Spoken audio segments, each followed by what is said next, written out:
Hello everyone, I am Sarthak, senior faculty Vipedia. तो आज है अपना day 25 of the 40 day SSC CGL mains crash course और मैं आज आपके लिए लेके आया हूँ बहुत important MCQs in the polity section of the GS section. Okay, so without wasting any time let's start our video. But just before starting our video I want to show you something which is the test series that we have launch. हमने आपके लिए SSC mains के लिए specially test series बनाई है जिसके अंदर 10 test होंगे and each test will be included of 60 questions, 30 quant and 30 reasoning. The speciality, इसको इस टेस्ट सीरीज की स्पेशलिटी क्या है कि इसके अंदर जो क्वेश्चंस हैं these are handmade by our teachers. ये कहीं से कॉपी पेस्ट करके नहीं बनाए गए। तो बहुत मेहनत के बाद, बहुत हार्ड वर्क पुट इन करने के बाद इन क्वेश्चंस को बनाया गया। तो बहुत ही अच्छे क्वेश्चंस हैं जिनसे कंसेप्ट्स की clarity, tricks and everything you will be able to get. Okay, so आप खुद इस चीज को अप्लाई करें। अब इसके लिए मैं क्यों बोल रहा हूँ कि आप खुद इस चीज को चेक कर सकते हैं। रीजन बीइंग जो प्राइस है इसका, दैट इज रुपीज 249। एक पिज्जा भी इससे महंगा आता है। और ये प्राइस हम इतना कम क्यों रखते हैं? बिकॉज अभी पीडीएफ बिलीव्स की प्राइस आपके प्रिपरेशन के आगे हिंड्रेंस नहीं होना चाहिए। दैट इज द रीजन हम इतने अफोर्डेबल प्राइसेस पे इतने अच्छे अच्छे इनिशिएटिव्स आपके लिए लेके आते रहते हैं। तो जितना जल्दी हो सके, बिकॉज एग्जाम बहुत नियर है, अब वेट करने का टाइम नहीं है। अब सीधा टेस्ट सीरीज लगाएं, बिकॉज अब जो टाइम है टेस्ट लगाने का है। जितने ज्यादा क्वेश्चंस लगाएंगे उतनी प्रैक्टिस अच्छी होगी and you also know it. तो जल्दी से जल्दी इस टेस्ट सीरीज को एनरोल करें और क्वेश्चंस को अटेम्प्ट करें।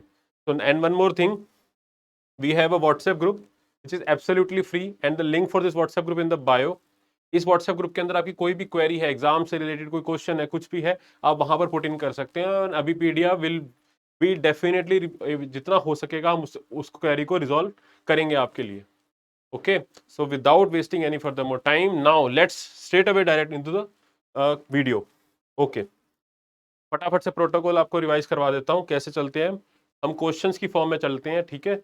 आपको पॉज करना है, अपने आप को अटेम्प्ट करना है, मैं कंटिन्यू करता रहूंगा सो दैट आपके दिमाग थोड़ा चलेगा, चीजें याद होंगी। Okay, first question of the day, this is the first question. Okay, which article of the constitution of India states that all authorities, okay okay, so the first question is, which article of the Constitution of India states that all authorities, civil and judicial, in the territory of India shall act in aid and advise aid in of the Supreme Court? कौन सा article है constitution का जो जो बताता है कि जितनी भी सारी अपनी सिविल अथॉरिटीज हैं, जुडिशियल, जो भी जुडिशियल बॉडीज हैं, सिविल अथॉरिटीज हैं, वो सारे की सारी किसकी हेल्प में काम करेंगी? सुप्रीम कोर्ट को असिस्ट करेंगी, एड करेंगी, राइट। तो कौन सा आर्टिकल है? आपके ऑप्शंस है article 137, article 121, article 144 and article 157। Pause the video, attempt the question. CGL ने पूछा हुआ क्वेश्चन है ये and the correct answer for this question is article 144। See, article 144 obliges all authorities, civil and judicial, in the country to act in aid of the Supreme Court। Very important question, article 144 बहुत ही rare question है, right. Rare topic है basically, आपके exam में आ सकता है, CGL ने तभी पूछा है और ये रिपीट होने के बहुत ज्यादा चांसेस हैं इसके। ओके, तो आर्टिकल 144 याद रखेंगे, जनरली इसके बारे में नहीं पता होता। Okay, then comes, as per the constitution of India the subject of livestock and animal husbandry is included in. Livestock और लाइव स्टॉक और एनिमल हस्बेंड्री कौन सी लिस्ट का पार्ट है? Residuary list, state list, union list और concurrent list. अब ये जो सारी लिस्ट है apart from residuary list, because residuary list as such नहीं है, जो भी टॉपिक्स बच जाते हैं वो रेजिडरी लिस्ट के अंदर पुट इन कर दिए जाते हैं। ये जो तीन लिस्ट है ये कहां पर है? 7th schedule, right. All these 3 list are in the 7th schedule. Okay, but अपना क्वेश्चन ये नहीं है, अपना क्वेश्चन है कि लाइव स्टॉक और एनिमल हस्बेंड्री इन तीनों में से किस लिस्ट के अंदर है, मतलब किसकी, किस स्टेट की पावर है, सेंटर की पावर है, या दोनों के पावर है इसके ऊपर लॉ बनाने की, राइट। आपसे सिंपली ये पूछा हुआ है, ऑप्शंस आपके सामने है and the correct answer for this question is option B, state list. Livestock और एनिमल हस्बेंड्री किसके अंडर आता है? स्टेट लिस्ट के अंडर आता है। The, under the Indian constitution animal husbandry is the state subject and center has not enacted any law for preservation, protection or welfare of animals except that anti-priest of toothless legislation called prevention of cruelty to animals, PCA 1960 के अलावा। This is not important, आपको क्या जानना है? Live stock और animal husbandry किसके अंदर आता है? स्टेट लिस्ट के अंदर आता है। Okay, that is the thing that you need to note down. Now next, which of the following states is included in the 6th schedule, 6th schedule of the constitution of India? दो schedule है, 5th schedule और 6th schedule. Right. दो schedule important है अपने, एक है अपना 5th schedule, एक है 6th शेड्यूल। इनके अंदर बेसिकली क्या है, शेड्यूल्ड एरियाज है, शेड्यूल्ड ट्राइब्स वगैरह उनके एरियाज के बारे में। 6th शेड्यूल के अंदर बेसिकली 4 स्टेट्स के शेड्यूल्ड एरियाज हैं, 4 स्टेट्स। अब वो चारों कौन सी हैं वो आपको पता होनी चाहिए, और इन चारों में से कौन सी, उन जो 4 स्टेट्स हैं उन इन चारों ऑप्शन में से कौन सी वो एक स्टेट है। राइट। ऑप्शन है आपके A Nagaland, B Manipur, C Mizoram और D Arunachal Pradesh. And the correct answer for this question is option C, Mizoram. Okay, option C, Mizoram. See 6th schedule के अंदर 4 स्टेट्स आएंगे आपकी, Meghalaya, right, then Assam, then Mizoram and Tripura. Okay, so these 4 states are included in the 6th schedule. See यही यहाँ पर यही लिखा हुआ है, Assam, Meghalaya, Tripura and Mizoram according to the article 244 of the constitution. Article 244 भी इनसे रिलेटेड है, ये याद रखेंगे। ओके, तो 6th शेड्यूल हमने देख लिया, very important question. Okay, then comes the next question, which of the following articles of the Constitution of India has a provision for financial emergency? Financial emergency से related कौन सा article है इनमें से? Options हैं आपके, ए आर्टिकल 365, आर्टिकल 356, आर्टिकल 330 और article 360। Right, 3 article है, आपको हिंट दे देता हूँ यहाँ पर, एक तो उसमें से एलिमिनेट हो ही जाएगा। 3 आर्टिकल है आपके इमरजेंसी से रिलेटेड, 352, 356 और 360, 4-4 के गैप पे हैं। इन तीनों में से कोई एक फाइनेंशियल इमरजेंसी का है। राइट, आपके लिए हिंट भी हो गया। तो the correct answer for this question is financial emergencies article 360, option number D. The article 360 ये किसके रिलेटेड है? Financial emergency. आर्टिकल 352 किससे रिलेटेड है? देखो आर्टिकल 3 आर्टिकल है, 352 ये है अपना national emergency. Then comes article 356 जिसको क्या बोला जाता है? President rule. Then comes Article 360, which is financial emergency. Okay, ये 3 आर्टिकल्स हम याद रखेंगे।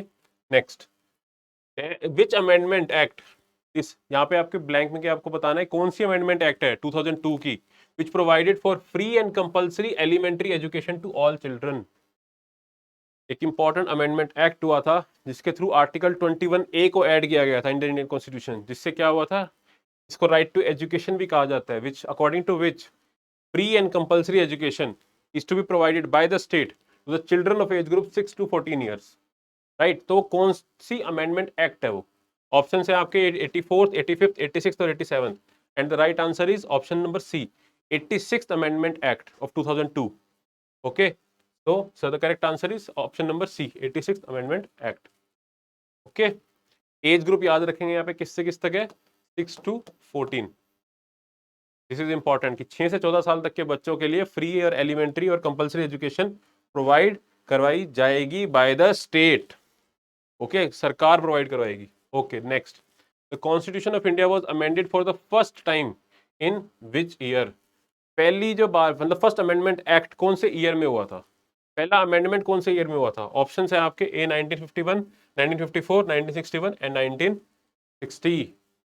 तो the correct answer for this question is option A, 1951। जो फर्स्ट अमेंडमेंट एक्ट थी 1951 के अंदर ही हो गया था। 1950 में अपना कॉन्स्टिट्यूशन बना था और 1951 के अंदर ही पहला अमेंडमेंट एक्ट हो गया था, which was related to land reforms. Okay, the first amendment act was moved by the then prime minister of India Jawaharlal Nehru on 10th May.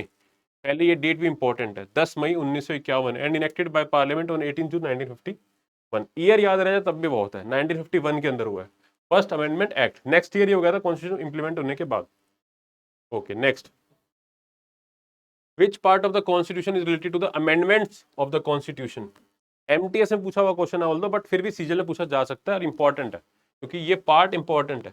That is the reason मैंने इसको इंक्लूड किया है कि अमेंडमेंट से related कौन सा पार्ट है। Constitution के अंदर पार्ट्स बने होते हैं, राइट, तो कौन से पार्ट के अंदर अमेंडमेंट, मतलब आर्टिकल 368 सिंपली आपसे क्या पूछ रहा है कि किस पार्ट के अंदर आर्टिकल 368 है। This is what is this question is trying to ask from you. Okay, option है आपके पार्ट 15, पार्ट 10, पार्ट 8 और पार्ट 20। तो the correct answer for this question is option D, part 20। See part 20 contains article 361 of the constitution. इतना याद रखेंगे, article 368 किससे related है? Constitution amendment से। स्पेशल प्रोसीजर होता है जिसमें कि कॉन्स्टिट्यूशन एक मेजर स्पेशल मेजोरिटी के साथ पास करें, वो किसके अंदर है? आर्टिकल 368 के अंदर। बाकी जो सिंपल मेजोरिटी वाला है वो आर्टिकल 368 के अंदर नहीं आता। ओके, कौन सा पार्ट है? Part 20 article 368। Okay, next, which amendment limited the size of the council of ministers to 15% of total size of the house. ये एक लिमिट है कि जो काउंसिल ऑफ मिनिस्टर्स है, कि अगर मान लो किसी पार्लियामेंट के अंदर, राइट, पार्लियामेंट की जो स्ट्रेंथ है, तो जो काउंसिल ऑफ मिनिस्टर्स है उस पर लिमिट लगी हुई है कि जितनी काउंसिल की स्ट्रेंथ है, जो हाउस की स्ट्रेंथ है, उसके 15% से ज्यादा मेंबर नहीं हो सकते काउंसिल ऑफ मिनिस्टर के। और ये स्टेट असेंबलीज के लिए भी है। तो किस अमेंडमेंट के थ्रू, इनिशियली नहीं था ऐसा, ये बाद में अमेंडमेंट के बाद इस प्रोसीजर को ऐड किया गया है। तो क्वेश्चन आपसे पूछ रहा है किस अमेंडमेंट एक्ट के थ्रू इस प्रोसीजर, इस क्राइटेरिया को इंट्रोड्यूस किया गया था। ऑप्शन है आपके A 74, B 86, C 91 और D 61। Okay, so the correct answer for this question is option C, 91st amendment act. 91st amendment act के थ्रू ये लिमिट लगाई गई थी कि जो नंबर ऑफ काउंसिल मिनिस्टर है वो total strength of the house के 15% से ज्यादा नहीं हो सकते। Okay, next, which constitutional amendment act introduced anti defection provisions. Anti defection act को, एंटी डिफेक्शन प्रोविजन जिसके बेसिस पे finally then anti defection act भी बना है, वो इनिशियली नहीं था, उसको बाद में एक अमेंडमेंट के थ्रू कॉन्स्टिट्यूशन के अंदर ऐड किया गया। क्वेश्चन आपसे पूछ रहा है किस अमेंडमेंट एक्ट के through anti defection provisions add किए गए थे। एंटी डिफेक्शन प्रोविजन कहां पर है? 10th schedule. क्वेश्चन आपसे एक तरीके से ऐसे ही पूछा जा सकता है कि किस अमेंडमेंट के थ्रू 10th शेड्यूल को ऐड किया गया था कॉन्स्टिट्यूशन के अंदर। तो ऑप्शन है आपके 52nd amendment, 44th amendment, 86th और 43rd अमेंडमेंट। तो the correct answer for this question is option A, 52nd constitution amendment act के थ्रू 10th शेड्यूल को कॉन्स्टिट्यूशन के अंदर ऐड किया गया था ऑफ 1985। 52nd अमेंडमेंट ऑफ 1985 के थ्रू 10th शेड्यूल यानी कि एंटी डिफेक्शन प्रोविजंस को इंट्रोड्यूस किया गया था किसके अंदर? कॉन्स्टिट्यूशन के अंदर। Okay, next, which amendment of the constitution is called as the mini constitution of India. किस अमेंडमेंट को मिनी कॉन्स्टिट्यूशन ऑफ इंडिया कहा जाता है? And it was brought during the national emergency. National emergency के time इसको introduce किया गया था, राइट। बहुत इंपॉर्टेंट और बहुत ही फेमस क्वेश्चन है, सीजीएल के अंदर पूछा हुआ क्वेश्चन है ये। ऑप्शन है आपके A 54, B 25, C 24 और D 42। And the correct answer for this question is option D, 42nd constitution amendment को क्या बोला जाता है? Mini constitution. Reason being, constitution के इतने सारे प्रोविजंस इसने अमेंड कर दिए, इतने सारे प्रोविजंस ने चेंज कर दिए थे कि ऑलमोस्ट पूरे कॉन्स्टिट्यूशन को ही एक तरीके से चेंज कर दिया था। दैट इज द रीजन इसको मिनी कॉन्स्टिट्यूशन भी कहा जाता है। Okay, the 42nd amendment of 1976, ये ईयर भी बहुत इंपॉर्टेंट है, 3 साल बहुत इंपॉर्टेंट है। Kesavananda Bharati case which was happened in on 24th April 1973। ये डेट भी इंपॉर्टेंट है केशवानंदा भारती केस की। Then 42nd amendment 1976, this is also important. And then 44th amendment 1978। Okay, this is a mini constitution of India and was brought during the national emergency. Okay, so this brings us to the end of our video. This was all for today's lecture. In the next lecture आपके लिए और अच्छे question मैं लेके आऊंगा। नीचे link है bio में व्हाट्सएप ग्रुप का, जिसको ज्वाइन करिए और अपनी जो भी आपकी क्वेरीज है उसको आप रिजॉल्व कर सकते हैं।